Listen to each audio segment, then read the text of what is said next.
عجيبة الدنيا التامنة.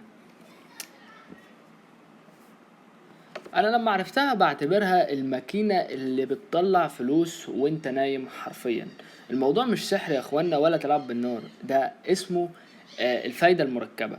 تعالوا كده في دقيقتين نشوف ازاي الفلوس بتتضاعف وبيحصل لها اكسبوننشال لدرجة انها تخليك تبتدي من الصفر وتوصل للحرية المالية بأسرع وقت. بص يا سيدي، عشان نعرف نفرق بين الفايدة العادية والفايدة المركبة نعرف يعني ايه الفايدة العادية. الفايدة العادية عامة هي انك بتاخد نسبة من اللي استثمرته.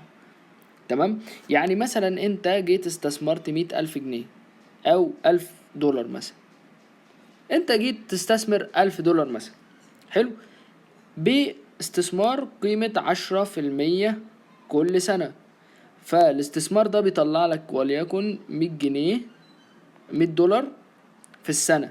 فانت بقى معاك كام؟ 1100 دولار. حلو. ده قيمة استثماراتك بأرباحك. تمام. انت بتاخد ال100 دولار ديت وبتعيد استثمارات ال1000. ده الاستثمار العادي. طيب انما ايه الاستثمار المركب او الفايدة المركبة؟ لا، الشغل هنا مختلف شوية. ليه؟ لانك بتضيف الفايدة على الفايدة. يعني ايه مثلا؟ بص يا عم الباشا، دلوقتي انت وليكن لسه معاك ال1000 دولار دول. حلو. واستثمرتهم 10%، بقى معاك 1100. 1100 دولار. انت بعد كده هتعمل ايه؟ هتروح جاي واخد ال1100 دولار دول مستثمرهم تاني ك10%. تمام. فانت هيبقى معاك 1210. ده الفايدة على الفايدة. أحمد بدأ استثماره في شركة في سن ال25 ب500 دولار في الشهر. بعدها ب10 سنين محمد بدأ استثماره في نفس الشركة وهو في سن ال35 برضو ب500 دولار بعائد 8% سنويا.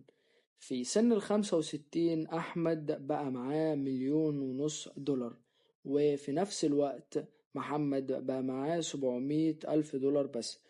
800,000 دولار اللي خسرهم محمد بسبب إن هو استنى 10 سنين. ده اللي بيأكد لنا يا إخوانا الوقت في السوق أهم من توقيت السوق.